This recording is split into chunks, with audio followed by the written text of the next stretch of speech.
Who was your mentor in copywriting? How did you get the lingos? How did you know how to get flow? Who did you get it from? Before I started my martial arts school, I worked at my martial art instructors and I was really good punching and kicking and teaching stuff. What I was not very good at was enrolling people for like a free class. Dwight Woods, my martial arts instructor in Miami, he tried so many different ways to like train me up. Copywriting, the way I've been told, it's just salesmanship in print, salesmanship in writing. The best copywriters, when they get good, they can just talk copy. They talk persuasively, but they've trained it through the typing part. But that's how it started. That's how I got exposed to copywriting. It was really self-development tool more than anything. Man, copywriting is good, but I wasn't getting this kind of traction from my classes until after I started studying copy. Yeah, that is something everybody just won't rattle off the top of their head. But guess what? That's clickbait that gets people to want to look further. Tell me this, because when you had the school, and again, thanks for the kudos, when the school shut down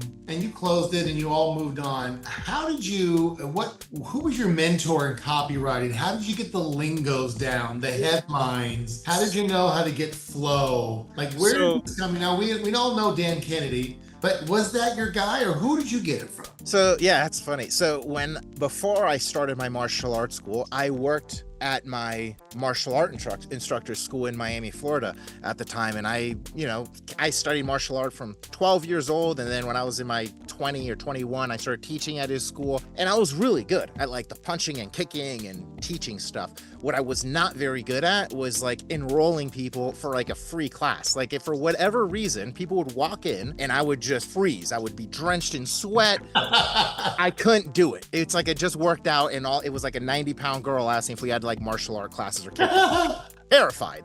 And so we tried so many, like Dwight Woods, my martial arts instructor in Miami, he tried so many different ways to like train me up out of that. And I think he was almost about to just say, I think this guy is like a lost cause. I don't know. But he also said, he's like, you know what? Why don't you look at this copywriting stuff? Because he was a big Dan Kennedy guy. He was in all his masterminds and would go to these seminars like every month, basically. He was like, yeah, copywriting, the way I've been told by Dan Kennedy, it's just salesmanship in print, salesmanship in writing. So Dan Kennedy said something, I guess, at a seminar that he was like, the best copywriters, when they get good, they can just talk copy. They talk persuasively, but they've trained it, through the typing part. And so he was like, you're really introverted. Maybe you can go down this route and we'll see if maybe you learn the copywriting stuff and hopefully it translates into you being able to talk to another human being, just give them a free class or something. And it worked. It really did. So he gave me thousands of dollars worth of courses that he invested in, from Dan Kennedy,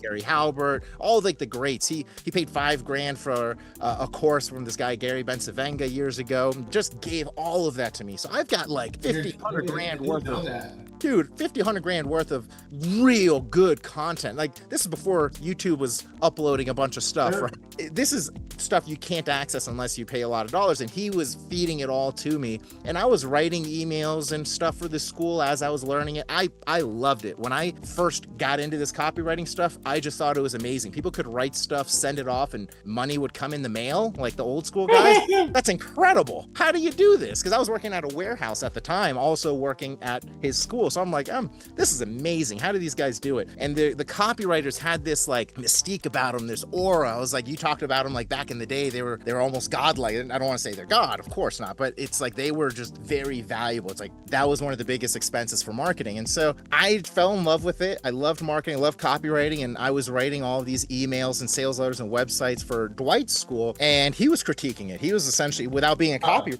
he knew more than I did at the time about copywriting. He was critiquing it, saying, don't say this, say this, whatever. And then he started just introducing me to all these different gurus. Well, a few years down the line, maybe 4 years down the line of just kind of being his apprentice, really learning the martial art game from him. And I say the game, like the fighting and stuff, but also how to like enroll people into your school and take contracts and stuff. I was learning that from him. And then at about, I want to say 25 years old, 24, 25 years old, my buddy Vitt and I, who also taught the school, we ended up partnering up and starting a school in Jacksonville, Florida. For those who are wondering, why would you do that if you're in Miami? In the martial art world, you want to have a lot of respect for your instructor. And so if I open up a school 10 minutes down the street from the guy who showed me the martial art game that's just really disrespectful. So we took it seriously. We moved 300 something miles away, started our school over there, and even brought him up for a seminar, which was kind of cool for me. But that's how it started. That's how I got exposed to copywriting. It was really a self-development tool more than anything. And when I started really discovering more about it, I started teaching differently. I was looking at teaching on the floor as if I'm speaking on stage. So before, I was good at showing some punches and kicks, but that's all I was. I was just showing you the technical stuff. Now, when I was teaching, because I was studying all this copywriting stuff, I was like, all right, guys, today I'm going to show you this little known secret on how to do whatever, and I'm talking in copy. And we started noticing a lot of the students were like raving about the classes, but also excited about coming back to the next class. And that's when it kind of hit me. I was like, man, copywriting is good. It's for copywriting, but geez, I wasn't getting this kind of traction from my classes until after I started studying copywriting, right? So it can apply to all of these different pieces in your life and business. But that's how it started, coincidentally. Well, I mean, it's kind of like you're a rapper. It's like, look at you just threw off a headline. I'm going to teach you that little known secret. Yeah. Like that right there is what I'm talking about. That is something everybody just won't rattle off the top of their head. But guess what? That's clickbait that gets people to want to look further. Whereas someone else is just going to write some boring title, a headline. Now you just made me want to listen for more. Yeah. Well, it's funny you mentioned freestyle. I would have a competition with my friends because I was teaching them this stuff too. When I owned my school in Jacksonville, I would actually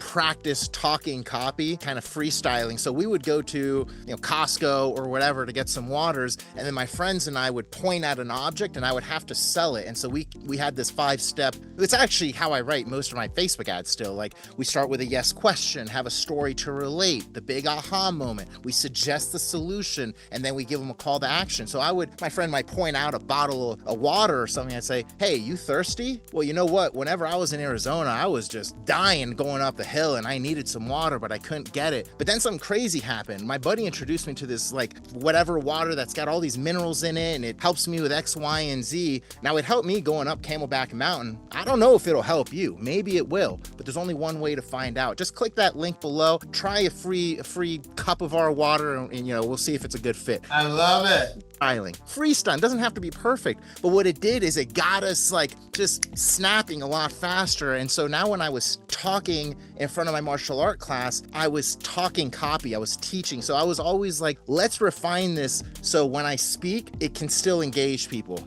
versus just doing it when I write. But it's funny you mentioned rapping because we kind of did that. We're like freestyle ad writers.